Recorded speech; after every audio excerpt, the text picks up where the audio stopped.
भारत में ऐसी कई 100 जगह हैं जहाँ कोई भूल कर भी जाने की कोशिश नहीं करता है। ये स्थान भूतिया प्रसंगों को लेकर देश दुनिया में काफ़ी फेमस है।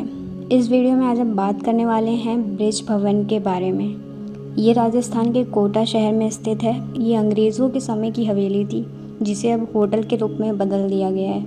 आज इसका नाम राजस्थान के मशहूर होटलों में गिना जाता है। देश दुनिया से कई लोग यहाँ पर आकर ठहरते हैं। इस होटल में ठहरने वाले लोगों की मानो तो यहाँ पर किसी चीज़ का साया है। होटल में रुके कई टूरिस्टों ने ये तक कहा है कि जब वे होटल के अंदर रुके थे, उस दौरान उनमें से कई लोगों ने आहटों को महसूस किया या किसी आत्मा से जुड़ी घटना को देखा है। जैसा कि मैंने आप लोगों को बताया, ये होटल कभी हवेली हुआ करती थी। इस हवेली में भूतिया होने की कहानी एक अंग्रेज़ अधिकारी से जुड़ी है। कहा जाता है कि उस अंग्रेज़ मेजर की आत्मा इस होटल में घूमती है और टूरिस्टों को दिखाई पड़ती है। So hello everyone, welcome back to my channel. I hope आप लोग बहुत ज़्यादा अच्छे होंगे। तो चलिए जानते हैं ब्रिज भवन का मिस्टीरियस स्टोरी। राजस्थान के कोटा शहर में एक पुरानी हवेली है। हवेली का नाम है ब्रिज भवन, जो अब एक होटल है। इस होटल में देश दुनिया से टूरिस्ट आते हैं, लेकिन इसके अंदर कदम रखते ही आहट सी होती है। वो आहट है यहाँ पर वास करने वाली आत्मा की। कहा जाता है कि ब्रिज भवन में एक अंग्रेज़ की आत्मा आज भी वास करती है। वो अंग्रेज़ जिसे भवन के सेंट्रल हॉल में उसके 2 जुड़वा बेटों के साथ मार दिया गया था। ये भवन 180 साल पुराना है। इसे हेरिटेज इमारत के रूप में घोषित कर दिया गया है। बात 1857 की है, जब देश भर में अंग्रेज़ों के खिलाफ जंग छिड़ी हुई थी।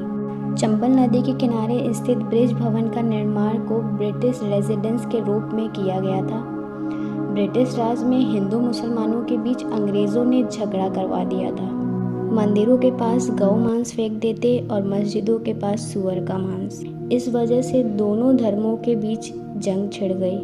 1829 में सीता पत्रा पर प्रतिबंध लगा दिया गया।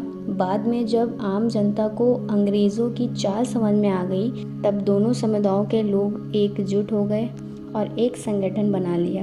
1857 में अफवाह फैल गई कि भारतीय सिपाहियों को दी जाने वाली बंदूकों की गोलियों में बनाने में पोर्क और बीफ का इस्तेमाल किया जाता है। ये जानते हुए कि हिंदुओं में गौ मांस और मुसलमानों में पोर्क पूरी तरह से बैंड है, लिहाजा सिपाहियों ने विद्रोह कर दिया। इसी विद्रोह के दौरान मेजर चार्ल्स बर्टन और उसके 2 जुड़वा बेटे कोटा रेजिडेंस में रहते थे। सिपाहियों ने विद्रोह की जंग छेड़ दी और ब्रिज भवन को घेर लिया, और उस वक्त मेजर बर्टन की सुरक्षा में महज एक ऊंट चालक था। सिपाहियों के गुस्से को देख मेजर के दोनों बेटे ऊपर के माले पे चले गए और चिल्ला चिल्लाकर मदद मांगने लगे, जबकि मेजर को नीचे सेंट्रल हॉल में सिपाहियों ने पकड़ लिया और वहीं पर चाकू गोद गोद कर हत्या कर दी। पिता के मौत को देख दोनों बेटे ऊपर की ओर भागे और अंत में जब उन्हें कुछ नहीं मिला तो वो छत पे से कूद गए। ऊंचाई से गिरने के तुरंत बाद उन दोनों को भी मार डाला गया। यह मंजर बेहद खौफनाक था, क्योंकि बाप के किए की सज़ा बेटों को भी भुगतनी पड़ी थी। अचानक से हुई मौत के बाद बर्टन की आत्मा को शायद शांति नहीं मिली और लोग कहते हैं कि उसकी आत्मा आज भी ब्रिज भवन में निवास करती है। इस बात की पुष्टि 1980 में कोटा की पूर्व महारानी ने ब्रिटेन के पत्रकार को दिए गए इंटरव्यू में कहा था कि उन्होंने अपने ड्राइंग रूम में कई बार मेजर चार्ल्स बर्टन के भूत को देखा है। महारानी के मुताबिक मेजर की आत्मा ने उनको कभी भी नुकसान पहुंचाने की कोशिश नहीं की। उन्होंने यहाँ तक बताया कि उन्होंने एक बूढ़े आदमी के अक्ष को देखा, जिसके हाथ में एक डंडा था। आपको बता दें कि ब्रिज भवन अब कोटा स्टेट गेस्ट हाउस बन गया है। यहाँ काम करने वाले लोग बताते हैं कि अक्सर छत व बगीचे में किसी के चलने की आवाज़ें आती हैं।